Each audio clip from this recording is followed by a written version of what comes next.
Everyone, welcome. Hello, welcome. Right, I'm going to get started. Thanks so much for joining us today, everyone. I'm going to run us through some housekeeping and a format for the evening. So, just so you know, we are recording this session.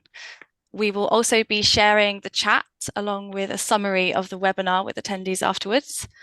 And we want to take this opportunity just to remind you that we're a diverse and inclusive community. So please bear this in mind. We will not tolerate any discrimination. Please be considerate of other people's points of view and avoid using offensive language or inappropriate cultural references. We're really looking forward to having an event where everyone feels safe and respected. And if you have any concerns, don't hesitate to get in touch with myself or Hannah or our Sustain colleagues. This has been a really popular event. Thanks so much for joining us. We have currently got 76 people in the webinar and more joining as I speak. So I'm going to introduce Bridging the Gap. And while I'm talking, it'd be great if you could put into the chat your name, your location, and if you're representing an organization today, and if you want to, why you're here as well. So what do we mean when we say bridging the gap? So food that is good for people and the planet is currently more expensive than food that is bad for health and produced in ways that damages the planet. There are two unfolding crises affecting us today, an inequality crisis and a climate crisis. We want to change that by bridging the gap between people experiencing low income and affordable climate-friendly food. Everyone has the right to enjoy a healthy, just, and sustainable food system. And Bridging the Gap is exploring the most effective policy interventions to make climate and nature-friendly food accessible for all. There isn't one silver bullet. It will take a raft of policy changes to effectively bridge the gap. So over the next 2 years, we are piloting interventions that bridge the gap across 4 nations. These pilots will demonstrate the change we need to see and build a strong case for advocacy in the future. We've honed in on 6 approaches we're taking in our pilots. And this week, we're looking at strengthening the horticulture sector, which is what we will be discussing today. I'm now going to hand over to Will, who will chair our session. Hello, everyone. My name's Will. I'm the Sustainable Farming Coordinator. I'll just dive right into it. Horticulture is incredibly important. At a dietary level, a resilient supply of fruit and fresh vegetables is essential, but currently 33% of adults, and as only 33% of adults are eating their recommended 5 a day. We need a significant rise in consumption of fruit and veg if we're going to transition to healthier and sustainable diets. The National Food Strategy, for instance, recommend a 30% increase in fruit and veg consumption by 2032, but that trend is going the wrong direction. There are also massive economic benefits to a thriving horticulture sector. If the horticulture sector is thriving, by 2032, it could be contributing 3.2 billion to GDP contributions in the economy, and with massive knock-on benefits to our health system. With a healthier, thriving food system, of which fruit and veg is a key part, it could contribute 126 billion in terms of reduced costs to the NHS. And finally, social benefits. Thriving local food systems, whether it be market gardens, community-supported agriculture schemes, or city farms, can deliver a huge amount of local benefits across the community, and the proliferation of these kind of small to medium enterprises and community initiatives provide massive benefits to community well-being, while also providing local healthy organic fruits and veg for people in the community. But where are we now with UK horticulture? Despite the cross-cutting benefits I've just spoken about, UK horticulture is on its knees. Both production and consumption are going down when we need them to go up. And we're heavily reliant on imports, with 85% of our fruit and 43% of our vegetables currently imported. The sector right now is facing a whole raft of challenges, from rising production costs to limited labour availability, unpredictable weather conditions, and tight profit margins. All of these, combined with the unrelenting pressure from supermarkets, is pushing growers to the brink. 49%, Riverford's recent survey in their Get Fair About Farming campaign showed that 49% of growers now fear going out of business in the next 12 months. Given this crisis, you would think the government would be listening, but they're not, unfortunately. However, the issues of growers seem to be falling on deaf ears, with the much-awaited horticulture strategy, which was announced last year, ditched without much reason from the government. And there's also a lack of extensive and tailored support for horticultural growers in the environmental land management schemes. And when you set these issues against the cost to our health system that the broken food system is causing, and the growing discontent amongst farmers who are worried about their future, the question of how horticulture could be supported to enable access to climate and nature-friendly food is an incredibly pressing one. But luckily, we've got a brilliant panel of guests to help us explore these topics and help come up with some practical solutions to reform the horticulture sector for the better. I will now get off my soapbox and introduce our guests, each of whom will have 4 minutes to explain their area of horticulture they work in, as well as outline a practical solution to an issue within the sector which they believe needs to be considered. I'm going to start with Tenesia Pascal from Earth to Earth Organics. Tenesia is the founder of Earth to Earth Organics, an organic skincare brand. Together with her husband Danny, they've been growing their own organic ingredients for their products since moving to Wales in 2022. Tenesia is now looking to move into horticulture, but I will leave her to share more on that and her story now. Tenesia, over to you. That was much quicker than I anticipated. Hi, everyone. So, yeah, we started in skincare and we started really growing in one bed at my husband's mom's allotment. And it really just took me back to growing up in Guyana, which is where I'm from. I moved here when I was 18 and we grew everything. Like everyone had a small holding. We all had our animals and our veg and everything was organic, and you had your fruits in your yard and you did all that stuff. And I didn't think it was possible here. But I moved on to skincare, which made sense because my skin did not like England. It was breaking out quite a lot. And I had to find a solution that worked. Went back to, coconut oil and things like that I grew up with. And then as we were doing that, we started growing more food. And everyone kept talking to us about food. When are you going to grow food for us? What are you going to do? When are you going to start selling at the markets? And we didn't think it was possible because we didn't understand access to land and all of these different things. Pre-COVID, we moved to Bedfordshire, and then after that, we visited Wales and said, "Oh my God, this is beautiful. The landscape is lush. It looks just like, like the Amazon forest in many ways, and we want to move there."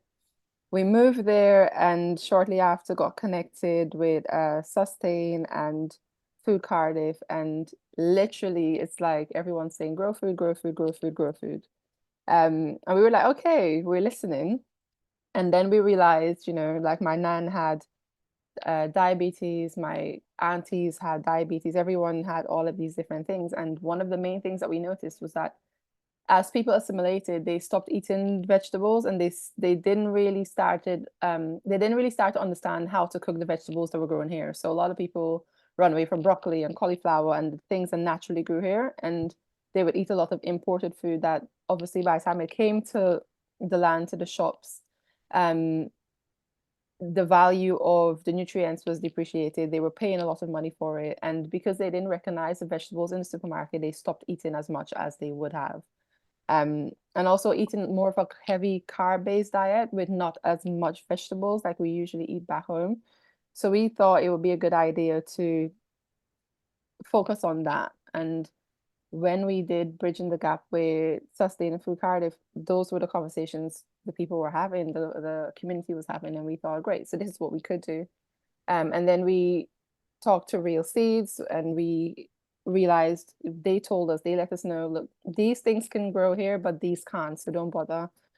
So we know pak choi can grow here. We know a lot of Asian greens can grow here, and that's what a lot of people across the diaspora eat. So that saved us a lot of time. So collaboration was really important in that aspect. And then, figuring out how to get access to land that you can live on and grow on safely, so you can protect your produce, that was another thing. And then we found out about the Ecological Land Corporation, Cooperative, which is who we're applying for land with now, which is really nice because they have a foundation in terms of helping us to get access to land, to help us with planning and all of the things that we don't understand just from the jump. And what I'm noticing here, because I just came back from Guyana after spending 2 weeks there, my uncles have farm, they have a 100-acre farm there. The younger generation have lost touch with what food looks like, why it's good for you. And everyone's eating everything imported there too. So it's in both places, it's the same thing of learning to love the planet again, learning to love your food again, learning to love yourself again, and your community, and sharing that general knowledge that we used to, that we no longer do. So I think for me, collaboration, working in partnership with younger people, with schools, with communities, with the elders, especially as the climate is changing, because when I was growing up, water, like Guyana was like Wales, it rained all the time and it was swampy. Now it's really hot, it's really dry. So my uncle, for instance, my great uncle, he's diversified by growing lots of soursop trees and lots of different fruit trees, and he's doing bananas and he's doing peanuts. But he's struggling to grow vegetables because it's so hot that everything is just, all the seedlings are dying quite quickly. And just getting people to love that side of just growing and learning and adapting, you know. Living off grid is something we've always done. So they're just adapting on how to dig more trenches and wells and things like that, which seems to be working. And for me, a solution, I think, what works really well for my husband and I is we observe, like we look, we observe, we ask questions, we'll talk to other farmers, we'll see what they did. And I think actually, if for me, a solution would be having an organization sort of like the ELC, that if I'm coming in to farming and this is something I'm passionate about and I love and I want to do, because the amount of things, the amount of roadblocks we've had that we could have gone, oh my God, I'm not doing this anymore, I don't care about this. But because we love it and we can see, you know, how our son, like, because we've got a 2-year-old, he will eat everything from a plant. Like he'll eat all the raspberries, he'll eat mint, he'll eat pak choi, like he doesn't care. If he can pick it, he'll eat it. And I think children are like that. If they can see things and they can interact with it, they'll eat more of it. So it's just about doing more of that. And I think the ELC, if we had something like that everyone can go to, that held your hand from beginning to the end, that will get more people interested in doing it. So it won't feel as challenging and as difficult, you know? So problem, solution, and the experience. Thank you very much, Tenesia. Yeah, I think you raised some really good points there. The loss of connection to our food system and land is happening everywhere, and perhaps one of the reasons for this disconnect at the moment between urban and rural communities. And yet it's not easy being a new entrant in the UK with our land laws and stuff. I'm going to move on to Carolyn now, who is the horticulture advisor for the Soil Association. Carolyn brings a vast knowledge of practical experience of growing produce for the retail and wholesale markets. This is combined with an experience of estate management for mixed organic farming, whilst managing the implementation of agri-environment schemes. So quite a broad brief. She also has a bachelor's in environmental management and a keen interest in improving the farmed environment to produce sustainable produce suited to changing market demands. So Carolyn, over to you with your introduction and practical solution. Hi all, it's great to see so many people here tonight. So yeah, as Will said, so I'm the Senior Horticultural Manager for the Soil Association. So I work within the farm and land use team, basically sort of setting our horticultural strategy, supporting our policy team on more sort of practical elements of policy advocacy, what could potentially work, what potentially couldn't. I think it's important to know that as an organisation, we're working across scale as well. So it's quite a wide remit. We're obviously working from with citizen gardeners, so that's sort of supporting the use of green spaces, of private and public, and any sort of advocacy work we can do and educational work to support maximising those for sort of food production and just increasing that connection with food. And we also work with market gardeners as well, sort of some technical advice, and sort of potential linking with academics through the Innovative Farmers Network to increase knowledge share and signposting with different organisations. Then we work with larger scale field producers as well. So lots of different, as I say, completely cross scale, and also across all of the horticultural sector. So veg, salads, fruit, and protected cropping, as well as ornamentals and herbs. So as a sort of horticultural element to the organisation, I think we work really closely with our sustainable and healthy diets team as well. So that's really sort of looking at increasing consumption. So we think that, you know, the best driver for this is, as Will's touched on, is increasing consumption, so we can then encourage growers, licensees to increase production, and where we are best where we as an organisation best fitted to do that is very dependent on a case-by-case basis. So lots of different work streams. We're just in the process of setting our 3-year plan as well. So I think and maybe probably touch on this later, but there's been one of the things that's sort of been central to our 3-year plan and the growth of that is organic for all. So that's kind of the core theme that runs through the whole of the organisation's work, is around repositioning and re-enhancing our commitment as an organisation to organic production, and then also increasing and looking at how can we best support organics being supported by policy, so it's valued not only by the sort of through the whole supply chain as well, so how it's valued by policymakers and how it's valued by the consumers as well. So yeah, lots of sort of I'm really conscious that we're a bit short on time, so yeah, lots of different work streams in different areas. Thanks very much, Carolyn. Yeah, the organic for all thing is so important, because it shouldn't be what sometimes the reputation is some kind of middle class niche at all. It's just good food grown the right way, isn't it? I'm going to introduce John now, John McCormick. He's from Helen's Bay Organics. John has run Helen's Bay Organics since 1991. It's an organic market garden growing and supplying veg into a box scheme in Belfast.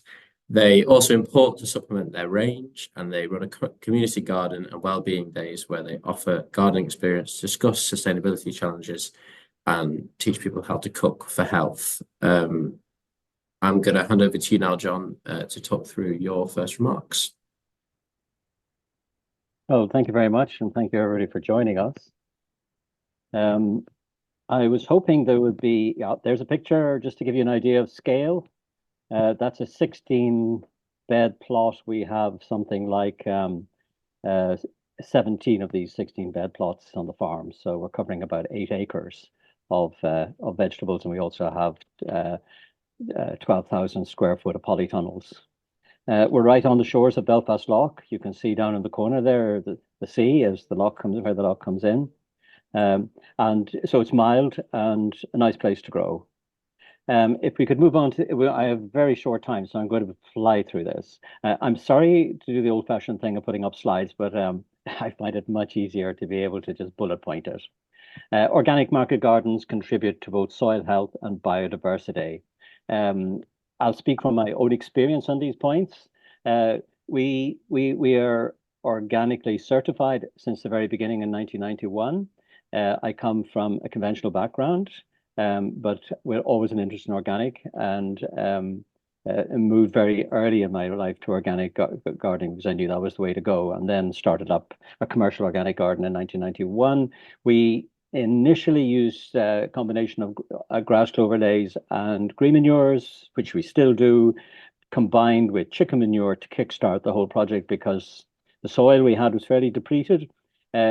And then we moved over to replace the chicken manure with compost. Mostly, we're very lucky that we have not too far from us an organic mushroom farm where we can get organic mushroom compost. So small amounts of mushroom compost combined with green manures is how we develop soil health, which keeps the whole biome thing going. We do plow, but we're very careful. And we do have extended grass clover lays. As for the biodiversity side of things, we have very extensive hedgelands. My neighbor would call them neglected. I call them beautiful.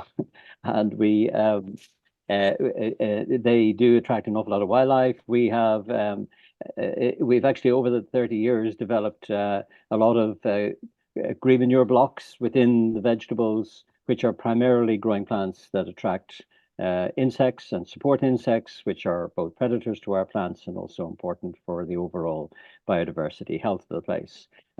It has, over the years, become so rich in bird life that we're now a center for bird watchers. We have several hides, and we've got quite a lot of interesting birds on the farm. They provide local employment. I can't read it here because it's I'll go to my sheet, and contribute to the local economy. We employ 11 people on the farm. Not all are full-time, some are part-time, but it's equivalent of 6 full-time jobs and myself full-time. And we pay a basic agricultural rate. I wish we could pay more. And contribute to the local economy. Well, obviously, we sell about £450,000 worth of produce through a farm shop, through a market stall. That represents 1/3 of the business, and then our box scheme, 300 boxes a week, represents the other 2/3 of the business. So we're doing about 450,000 a year, of which 150,000 of it is our own produce. 150 is bought in from Northern Ireland, other producers, and then the rest is normally I used to buy it from the UK, but with Brexit now we have to leap over the UK, leap over England and Scotland, Wales, and jump to Europe. So we're buying the other 1/3 from Europe. We hope to get more English produce if we can get this our political problem solved here in Northern Ireland. They engage customers with where and by whom their food is produced and foster a sense of community. When I first started, this was very much around me and the people I knew. I got a lot of media attention, obviously, when we first started, because way back then, and I was very friendly with Paul Rankin, who's a bit of a celebrity chef, and a few other, Rick Stein as well, who came to the farm and made programs about it. Certainly helped, and that got us on the map and let people know we were there. It's less about me. I mean, some customers who are from the original are still about, supporting John McCormick, but it's much more now about supporting the farm, Helen's Bay Organic Gardens, and what it stands for. We're a member of the National Garden Society of Northern Ireland. We have very extensive community gardens and flower gardens, as well as our 8 acres of vegetables. We have an annual open day, which attracts an awful lot of people and raises nearly £2,000 a year for charity, and it's growing every year. So the reason we're well known within the greater Belfast area. It is important to point out that those working in organic market gardens are mostly on low incomes themselves. So voting for cheap food is like turkeys voting for Christmas. Well, that's pretty self-explanatory, I think, really. I'll be addressing that in the solutions, but it is a very big issue, the fact that food is so cheap. And we're seeing that now in terms of so many farmers out in their tractors and making an awful lot of noise all over Europe and here as well. But that's complicated.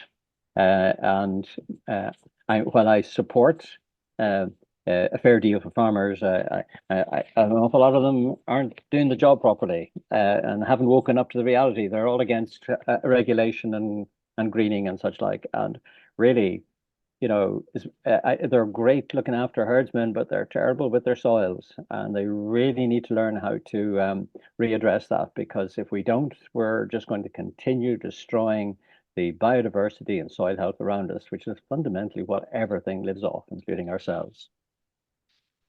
And so let's light a candle, some of the solutions. Organic market gardens contribute to growth. Oh, sorry, wrong page. More research and advisors. Well, I think over in the UK and over in England and Scotland and Wales, we are the UK here, I'm Northern Ireland. But in the Scotland and Wales, we have you have quite a few advisors and research going on. We have none. We look over the border here down to the south of Ireland, where there is phenomenal work going on. They've got research centre, they've got advisors everywhere. They're wholly supportive. They want to grow the organic sector. We have none of that. We're just interested in growing for growth, going for growth, more of the same. And with the consequence that you've all seen what we've done to our loch. I mean, it's an utter disgrace. It's going to be dead for the next 15 years. This is not a quick fix. Yeah, we've more research and advisors are really badly needed. I would love to have somebody to be able to talk to about my soil health, and in a really serious way. And that should be provided by our Department of Agriculture, but it's not. Apprenticeships with education. We take on extra people every summer. I'd love those to be real apprenticeships with education provided by our local colleges. I know that happens in your part of the world, maybe over there in England, Scotland, and Wales, but it's not happening in Northern Ireland, which is outrageous, really. Benchmarking and blueprinting. This would be extremely useful for new entrants because a lot of the information people are getting around coming into horticulture is coming from America and Canada, even in Northern Europe, where prices are by no means the same as what they are over here. And so getting a false impression of what actually the benchmarking is with regards to what's achievable within the context of what you can actually get for your produce here in the United Kingdom. And so I think it'd be really useful to look at that. And I dare say, if we could just wake up some politicians to realize just how tight the whole thing is, and how important it is for them to step in and start, developing and protecting our horticultural industry, because soon there won't be any. I'm an old fella. I'm 71. I'm going to be gone in 10 years. So certainly, well, I might be gone 10 years. Might be here 20. Who knows? But the lifetime's work of knowledge I've built up over the years, there's not that many young people coming behind me. Up until about 10 years ago, I used to call myself representing the youth of agriculture at 69 or 61 or 62. So it's utterly ridiculous that we're not looking at benchmarking, blueprinting, and bringing young people into horticulture. Cooperative marketing. Everything we grow on our farm is sold by ourselves. We design and built our own website. We did everything ourselves. We do everything ourselves. I employ, as I say, 11 people to do all that, including myself. And I think it could be. I think my business has grown and survived despite me. I love growing vegetables. Don't talk to me about marketing and selling the vegetables. I don't even like harvesting them so much anymore. But I love growing vegetables and caring for the soil and seeing the wildlife around me. But I think if I was to bring in other growers and we formed a cooperative marketing and we could afford to employ somebody who that's their job is to market and develop, they would do it so much better than I could ever do it. And I think that's the future. And that's where I'm leaning towards now going forward, looking at the options of what we can do here around that. Capital granting is the other thing. It always amazed me, the UK or England, UK are very bad on capital granting for agriculture. They said when we were in the EU, they said, oh, you can't, it's against the rules. Now we're out of the EU, still don't do it.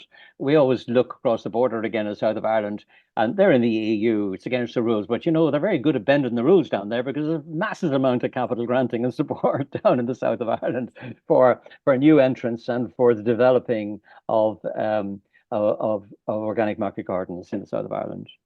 And then finally, the Support Riverford's campaign to address the unfair practices by the major multiple retailers. The fact is that we're all being led along by the nose by the retailers. It's for no reason that the vegetables are the first thing that you see when you walk in the door. They're to draw you in, and then all the expensive stuff's behind that. And they make it as cheap as possible. as kind of an illusion to warm you up, and then whoosh, you go into the rest of it and you spend your money, and lots of it. We have to stop this. It's grossly unfair that this margin has shifted so much in the favor of the retailers and so little in the favor of the farmers. That's why I don't supply supermarkets or local retailers at all. I grow exclusively for my own customers because I want to be in control. And it's also incredibly important because the kind of growing I have to do, which is 50 different crops over 8 acres, combined with 300 customers, a farm shop and a market stall, that's a hugely diverse amount of work, which isn't cost efficient, you could say, if we were bigger. We're quite small, but it's the way we do it. We work as hard as we can to make it work. But at the end of the day, we are still always having to support our growing costs out of our retailing. Without the retailing, we couldn't pay the growers. I have 3 full-time gardeners, and I could not be paying them if I wasn't retailing. So that's really all I want to say. There's a lot of stuff in there. I'm very open to questions, so feel free to ask me questions. So many questions came up in my head there, John. Thank you so much. Yeah, and just one point, the right advice is so key. The only advice shouldn't be coming from agronomists who work for pesticide and fertilizer companies, as is often the case. I'm going to introduce our last guest, which is Rebecca Laughton. She's from the Landworkers Alliance, and she's the horticultural campaign coordinator. And Landworkers Alliance and be heading up it have released their recent report, Horticulture Across the 4 Nations, which is a cracking read, and some amazing case studies in there. And together with others, she is exploring how the new fruit and veg aid scheme can be made accessible to agroecological growers, and advocating with DEFRA and the government for these changes to be made. She is also the lead facilitator in the Growing the Goods Horticulture Environmental Land Management Test and Trial schemes, and liaises with DEFRA on that. B, I'll hand over to you now.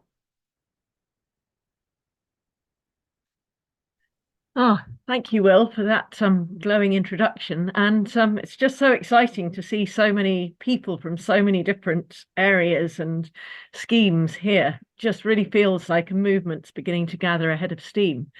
So yes, I'm going to do a slightly different format to everyone because Will's invited me, or Carolyn's invited me, to speak about the Horticulture Across 4 Nations report, which we launched in January at the Oxford Real Farming Conference. And after this, I'll put a link in the chat to it and its sister report, A Market Garden Renaissance.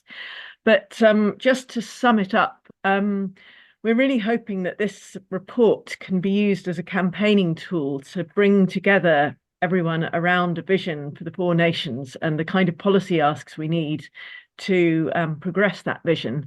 And the fundamental statistic that it's built all around is that at the moment we are importing £2.7 billion worth of vegetables into the UK. And at the moment, we can't rely on that being possible in the future because of climate change, making the countries we import from drier. But also, if we were to substitute at least 20% of that spending, that would mean that there was over £500 million going into local economies and into local organic market gardens, which would then be recirculated. So we're really trying to frame this from an economic perspective, because that seems to be the main perspective that politicians listen to.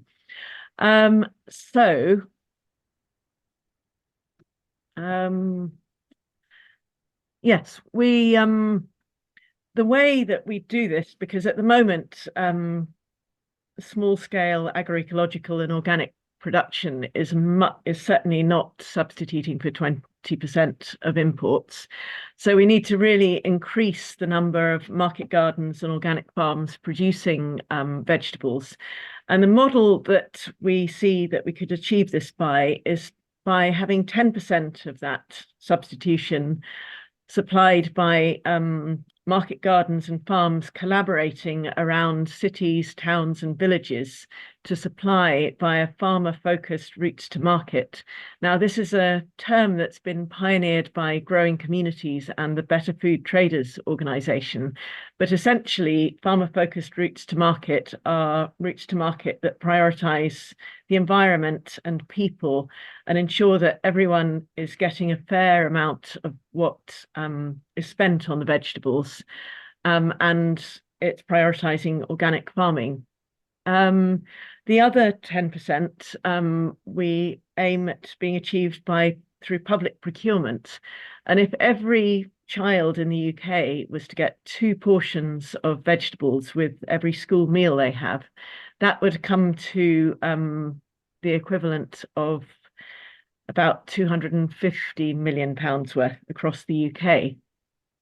So I won't go into this in any greater detail. You'll have to read the report. But the modelling, just to reassure you, it's not all just dry numbers and statistics. It's illustrated by more than 15 case studies of where this vision is already being achieved.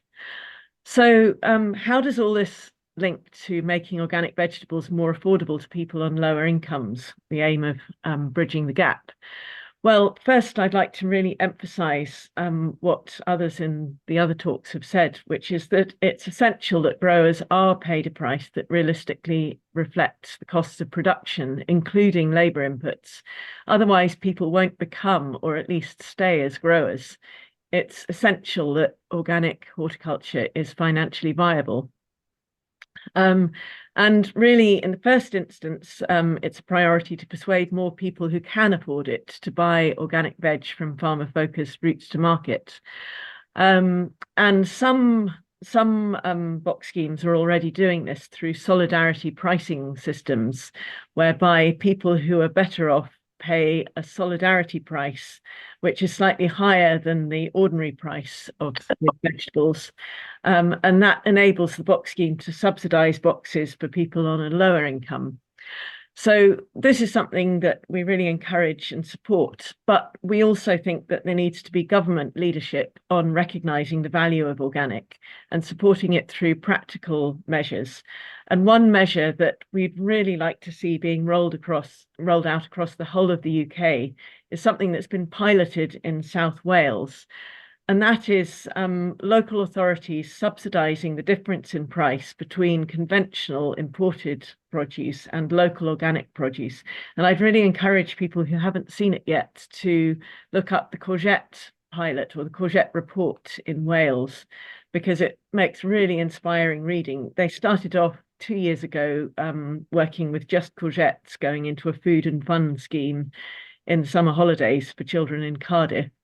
And then it was expanded to a whole range of different lines of vegetables, and they were piloting using local organic veg across 3 counties in South Wales. And it looks set to increase again this year. So we really need to, in order to encourage the government to do that, we need to make the case for organic. And I don't think I probably need to make the case to any of you here, but I just point out 2 things that people might not be so well aware of, which are the health savings, when the potential public health savings that could be achieved if people were to eat more fruit and vegetables. Growing Communities have the astounding statistic that 85% of their veg box scheme customers eat 5 to 10 portions of fruit and veg per day, which is amazing when you consider that 33% of adults and just 12% of children are getting their 5 a day. And the other thing is that organic horticulture is attracting a new generation into horticulture. People actually want to work in organic vegetable production, despite the many barriers that they face. So just to round up some solutions, I actually have a whole raft of solutions as well. What I think is necessary really to bring this vision into practice is what I call the horticulture renewal programme, that goes all the way through from recruiting people and then training them, offering grant funding to help them establish both their infrastructure they need and to buy the equipment they need, and then developing better routes to market so that people can really run financially viable businesses. But for now, the public procurement subsidy is my top solution from the report. Landworkers Alliance is campaigning with this Horticulture Across 4 Nations report to try and make the case for a whole raft of policy recommendations, and we've tailored the policy recommendations in the report to Scotland, Wales, Northern Ireland, and England, because agriculture is devolved. So each devolved nation is able to decide how it spends its money on agriculture and horticulture. So please do use this report to lobby your prospective parliamentary candidates, MSPs, MPs, member of senates, or local councils, to persuade them to buy into this vision, because it's really only by all of us joining together and really lobbying hard. And we've got a real opportunity this year in an election year to try and put this to people. But if we can really excite people about market gardens being a solution, not just to environmental problems, but also health, social and economic problems, I think we've got a real winner. So thank you for letting me have this chance to talk about the report. Thanks so much, Bea. Yeah, as I say, everyone do read that report. It's great. I think we'll put it in the chat or send it around afterwards so people can have the link. I'm going to ask a couple of questions and then we'll open it up to the audience. So for those watching, there's a Q&A tab, and it'd be great if you could pop your questions in there, because the ones with the most upvotes are the ones that we will answer. I'm going to start with Tenesia. I had a question. When you mentioned, you said you probably would have given up trying to find land and grow were it not for your kind of passion for it. I'm just wondering, what are the kind of barriers which growers are facing in trying to start up and access land? What are the kind of specific ways in which it's difficult? I know there are probably many, but what are some of the biggest? The biggest ones for us was understanding the different types of land laws around. You can't just buy an acre of land and then grow on it and like live on it. We didn't quite understand that in the beginning, and the amount of land you need to have as well to have where you can build. I think we permitted development because I think it's 12.5 acres or something like that. You have to have a certain amount of land before you can build a shed, before you can live in a static, and then you need planning for everything, and planning for everything costs a lot of money. And just knowing which systems to go through, like who do you contact, who's the best person, so you're not wasting time, you're not wasting money. And also, you know, what to grow, what do people want. So being able to find the right resources in the right communities, that was the most difficult thing for us. Yeah, I say just having the thing that you need to grow on was the most difficult. Was the most difficult thing for us. Yeah, and yeah, the planning system don't make it easy, do they? So perhaps reform there could be really useful. Sure. And the Ecological Land Cooperative, you would recommend them for helping out people if there's anyone. Yeah, 100%, because they go through all of the stages of your planning with you. They ask all of the important questions, all of the silly questions, like every single thing that we might have forgotten to think about. They ask you and they help you like structure your business planning and everything so that it's sound when you go. Because when you're enthusiastic about growing, there's things that you might not think about, you know. For us, I like, for instance, the compost you get from Wales, I just assumed because it was organic and it came from the council that it wouldn't have had loads of plastic in it and it would be good quality, and then it shows up and you're like, what am I going to do with this? It needs like 3 years before I can use it. yeah. So just being connected to all of those different resources, and they're pretty good at connecting you to different people. Okay, brilliant. Thank you. Carolyn, you mentioned about organic for all and trying to increase consumption to encourage growers, kind of pulling growers and giving them the motivation and the incentive to do that. I'm just wondering, what's the main plan with organic for all? What's the strategy? And what are the key ways in which you're hoping to kind of change the narrative a bit on organics?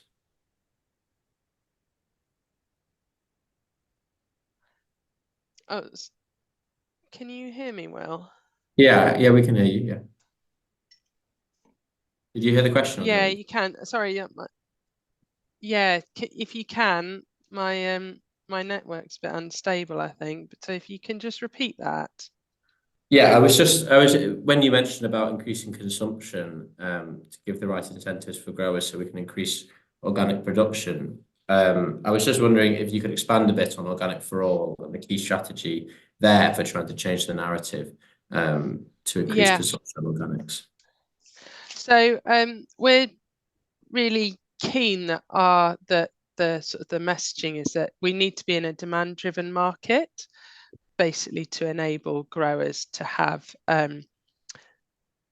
profitable businesses, and so we need to ensure that there's good demand for product to maintain a sustainable market price is really where we are. So along with that sort of increase in demand, we want to enable to ensure that there's good opportunity and there's support for new entrants and existing growers to fulfill those market potentials. So just touching on what B said, one of the huge opportunities that we see is influencing government to ensure that we can get a minimum organic standard within a public procurement strategy. So that's a huge area of opportunity that we see. Obviously through the retailers, yes, it's an opportunity.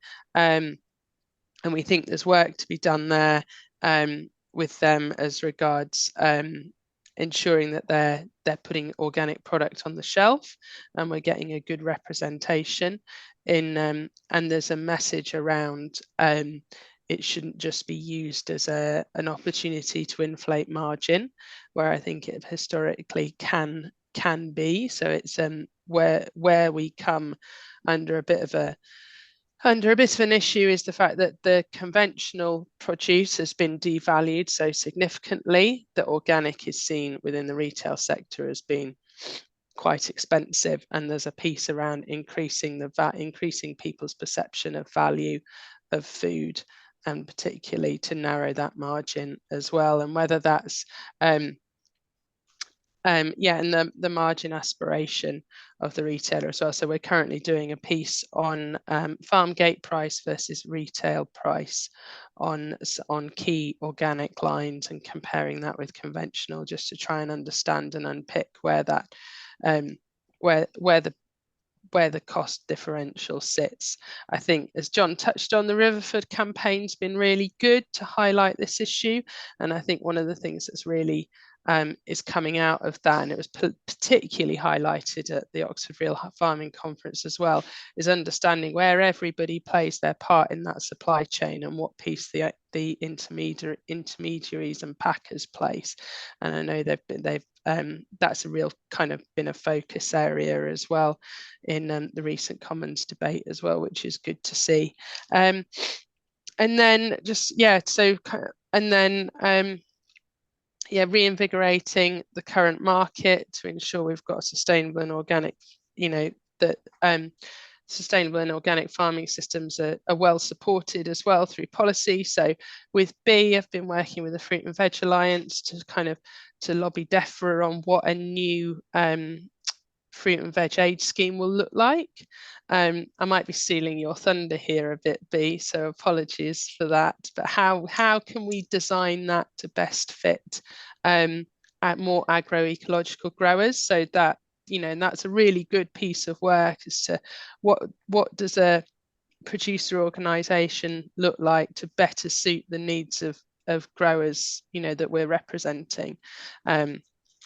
So that's, and then also I'm working with B on the new SFI standards and CSS standards for horticulture, and what best fits the horticultural sector, particularly those that are working on tenanted land, whether that be sort of short-term tenancies, so trying to look at decoupling receiving of payment for the benefits that we're delivering against land entitlement. So if you're doing really good things managing land, but you don't necessarily own them, or you don't have the entitlements for them, how can you receive those how can you get financially rewarded for those? And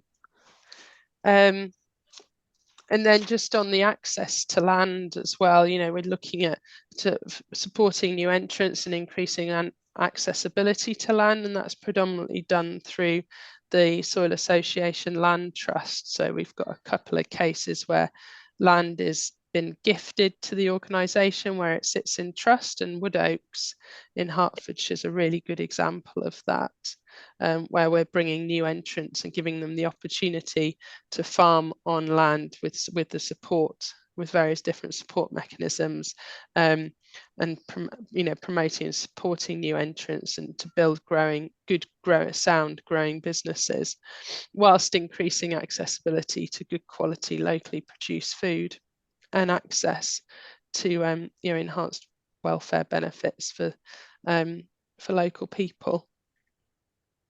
Great, thank you. Yeah, there's quite a few questions there, but I realise I don't want to get bogged down too much in the policy because could be here a while there. I want to. John, I wanted to ask you about during the Oxford Rural Farming Conference, during Bee's talk at the launch of her report, there was a case study of a Scottish farmer who said since COVID they've seen unprecedented demand for box schemes, and also people coming to learn how to set up their own market gardens. And it'd be interesting to know if that effect has happened in Northern Ireland too. You know, have you seen people engaging more in local box schemes, organic food, since they had time to unplug from the world a bit during the pandemic, and a lot of people started to get engaged in food systems and local food. So has there been any COVID effect there? The COVID effect was instant. Huge numbers of people wanting to, in the very early days, to book a slot in our box scheme.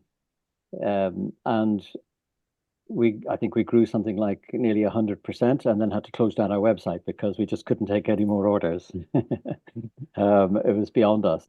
And then it sustained for about a year and a half. But once things started to open up again, the people pretty well en masse within 6 months all abandoned us again, back to the supermarkets. And we were back to the core 300 where we've been for the last, well, we're not always 300. We've grown to, no, you could say we're a standard 300 for the last 10 years. Right. It's stabilized around 300, and we get a few coming in, a few coming out. But by and large, we've got 300 customers a week, households that we deliver vegetables to. And COVID was great. It allowed me get a new tractor, not new, but a secondhand, decent tractor, and invest quite seriously in my in other aspects of the business. But it also helped, for the first time ever and only time, I was able to give bonuses to my staff.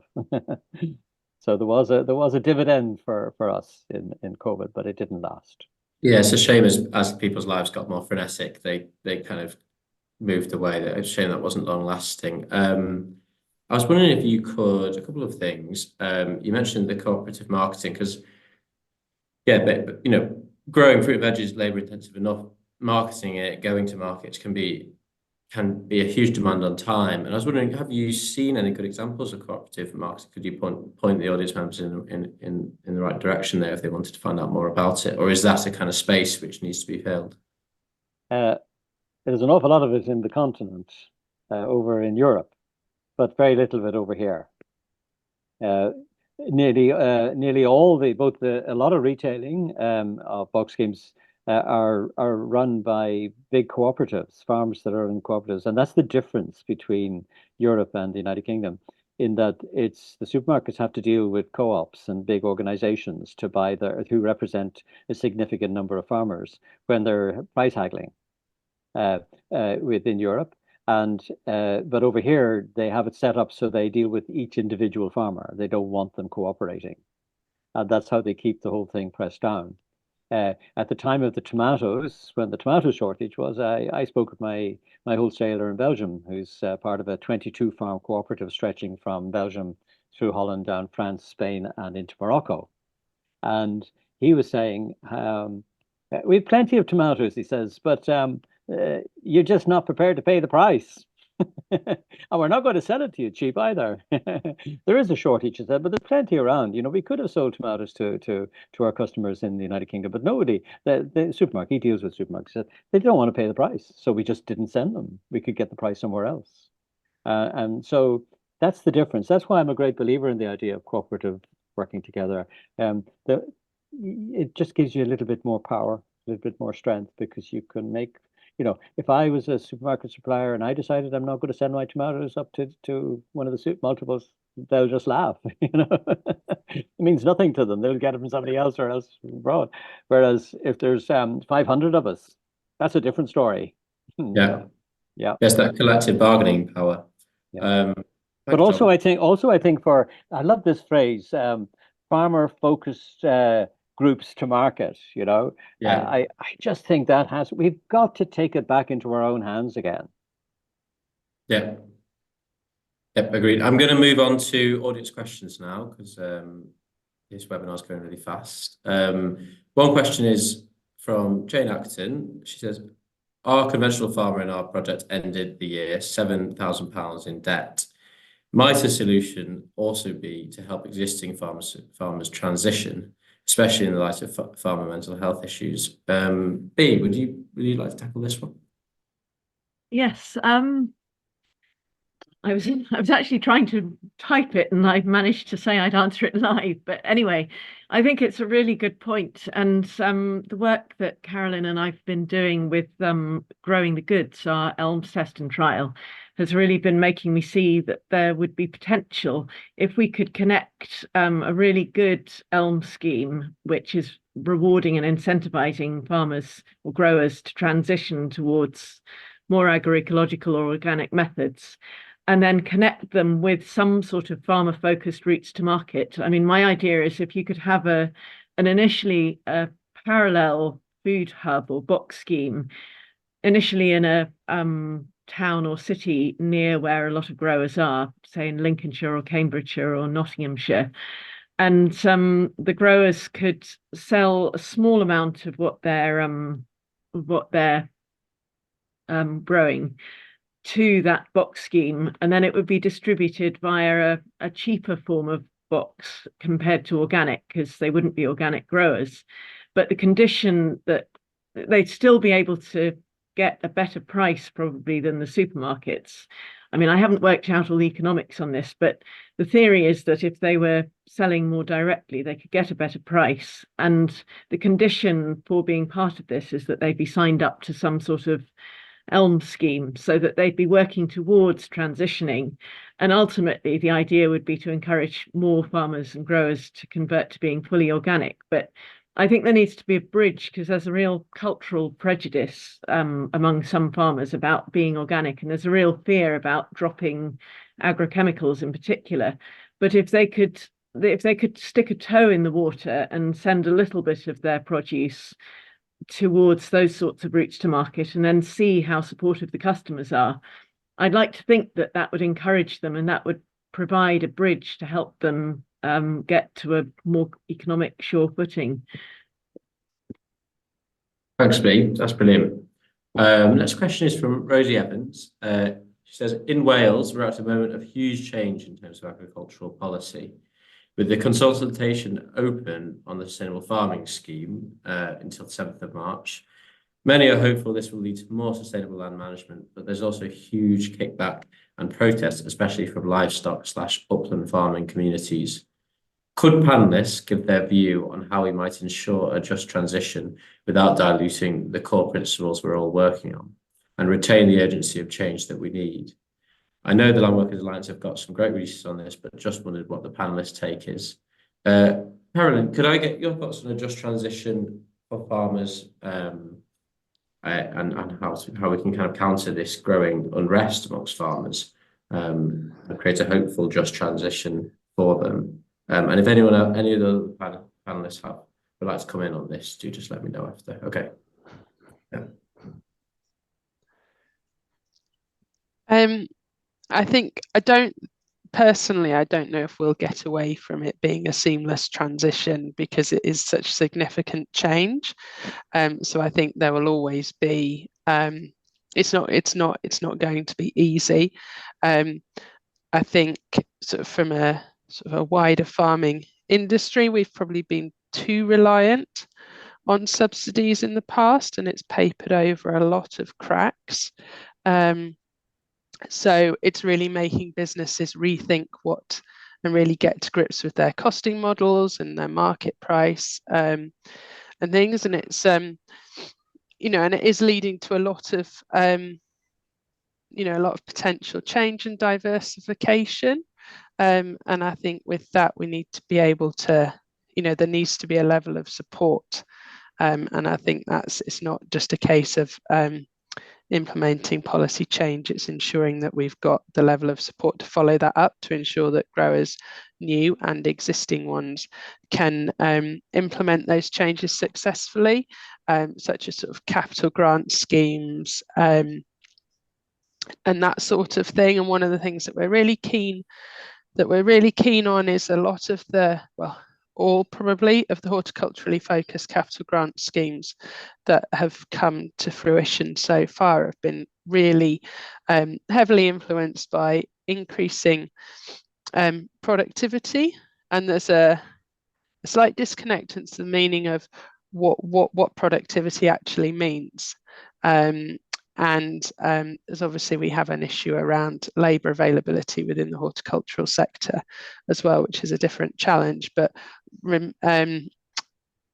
solving that through just driving policy towards increasing mechanisation, I don't think is a whole solution. B, do you want to come in on this? Because I can see you've got your hand up, so you might have something to. Well, I was just going to say,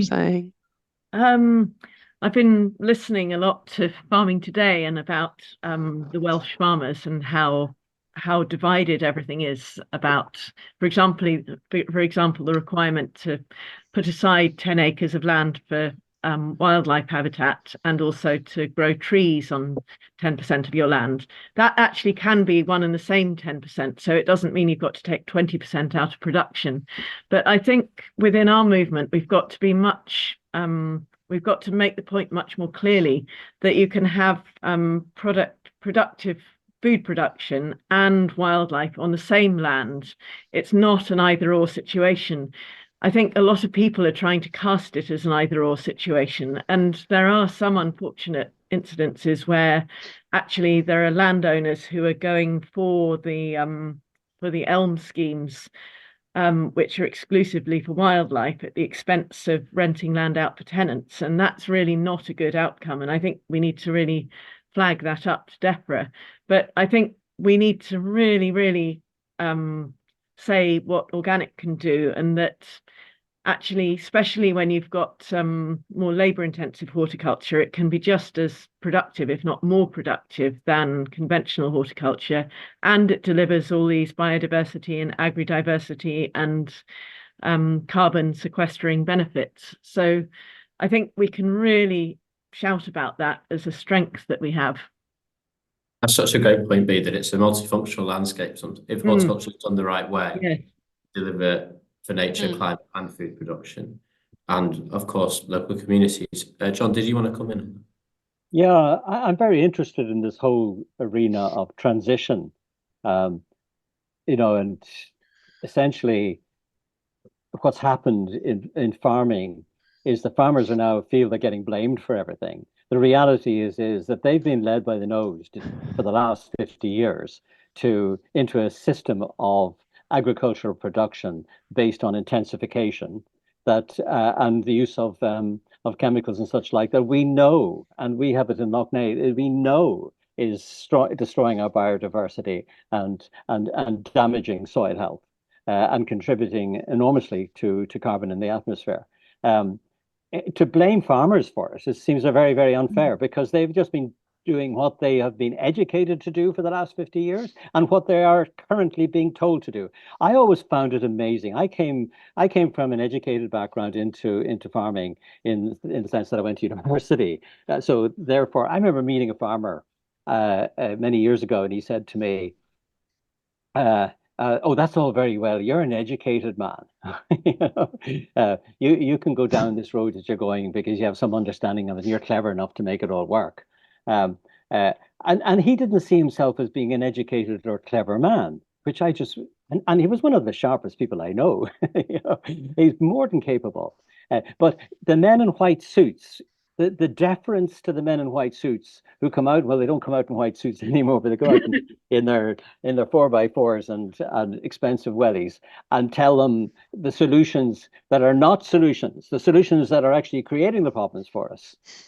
There has to be some acceptance of responsibility. It's no different than the post office scandal, sending all these people off to prison and such like. You led them down a path which was not of their making, because they were told that was the right thing to do. Government have to step in.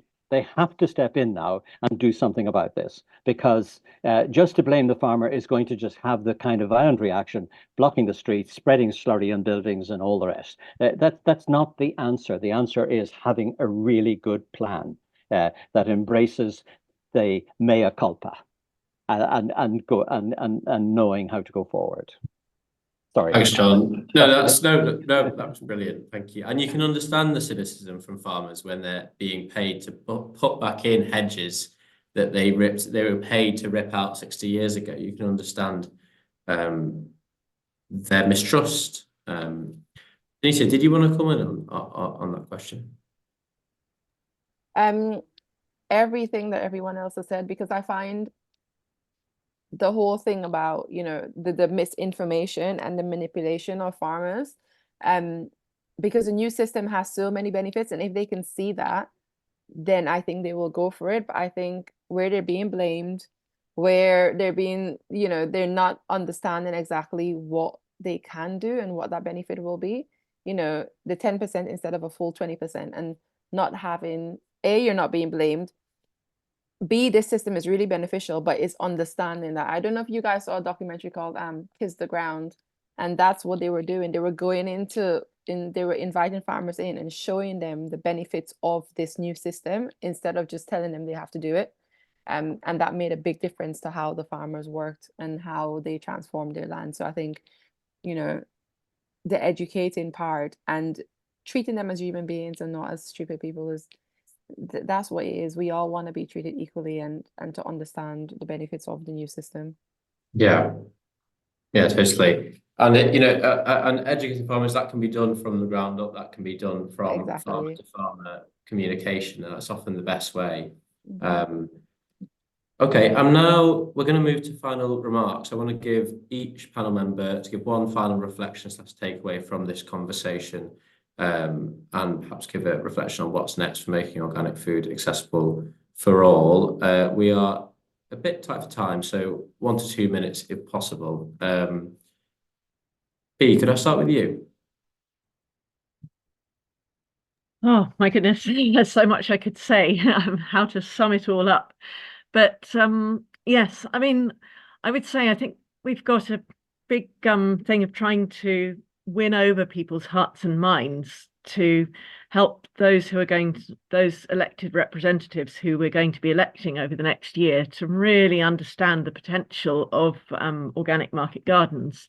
And so I think one of the things that we can do most powerfully is inviting politicians and prospective parliamentary candidates out to farms, wherever you're a farmer, or if you're involved in a box scheme and the farmer who supplies that box scheme is amenable to it, actually taking people and politicians out onto farms, talking to them about the challenges and the barriers, but also about what you're already offering, giving them some food, really inspiring them and exciting them. And this is why we produce things like the Horticulture Across 4 Nations report. And also I'll put a link in the chat to our Market Gardens Renaissance report.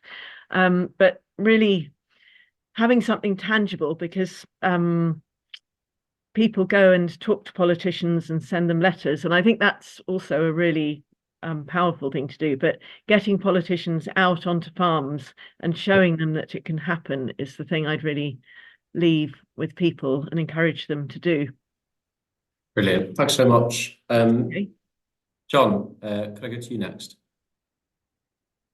When I first started out on this enterprise 30 odd years ago, one of the memorable things was the cooperation between growers in sharing information and experience. We regularly, and most of it was happening in the south. I was the first to do it in Northern Ireland and was very alone for many years. But we shared a lot of great weekends, camping in each other's farms and memorable parties and incredible amount of like a Von Hommy brotherhood, nearly a kind of experience. And these people are still to this very day really good friends of mine, people I really love and admire and still stay in touch with, you know. Sadly, one or two have passed on, but most of us are still kicking around. We couldn't get that going. I'm only going to speak out of the context of where I am, which is Northern Ireland. We couldn't get that going in Northern Ireland because we were embedded for the last God knows how many years in troubles. But we've been clawing our way out of the troubles for the last since 1998, and it's a slow process, I can assure you. But there is, with this young generation that's now here who have grown up without the troubles. They have a completely different attitude. They're not interested in which foot you wear your shoe on. You know, they're much. That's an expression over here for what religion you are. They're much more interested in just getting on with life and doing something. Many of them doing something useful with their lives, and there is a growing interest in horticulture. And I was at my very first meeting of a local group of would-be organic farmers, growers, only a few months ago, and it had that spark, and I want to see that spark grow. It is a wonderful thing, building friendships, exchanging knowledge freely, supporting and helping each other. That for me, cooperation. That's for me is the future. Brilliant, thanks, John. And you know that it's really great that you've highlighted the intangibles, the intangible benefits which come to social communities and stuff through these through growing horticulture the right way. Tenesia, can I come to you?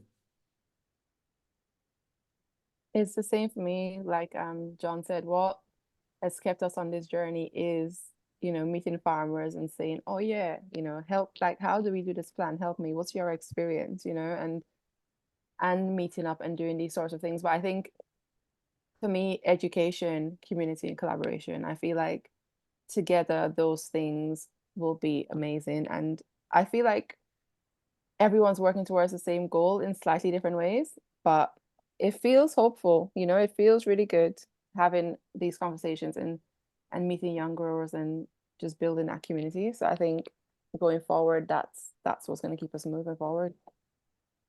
Thank you, Tenesia. Carolyn. I think as the Soil Association, like we're really, you know, we're really passionate about capitalising on this kind of crest of the wave that I think horticulture's in, and that you know, the dynamics around it and how, you know, it's changing really quickly and how we best suited to support that. And I think one of our key areas is through facilitation, really, whether that's linking farmers with academics in growing areas in specific areas that they want to look at, through the Innovative Farmers Network, to look at fundamentally how can they do things better, and trying to quantify some of those really good things that we're doing in growing, and how can we then go in and disseminate that information and develop wider learning networks, and yeah, and again, supporting new entrants, whether that be through sort of signposting to different organisations. We're just about to launch something more internal to support a project to support them, and also sort of on technical kind of how can we disseminate good technical information to growers as well. So yeah. Thank you. Yeah, I think we're going to wrap up there. I just want to say a big thank you to all of you. What a treat it is for me in my job to be able to talk to people like you. It was a really, really hopeful final messages there, I thought, and hopefully some tangible ways forward. And thanks again for everyone who tuned in and listened. And You can stay in touch with our work, with our newsletters and our Twitter, and you can check the Sustain webpage to see the recording. So thank you very much to everyone. Thanks.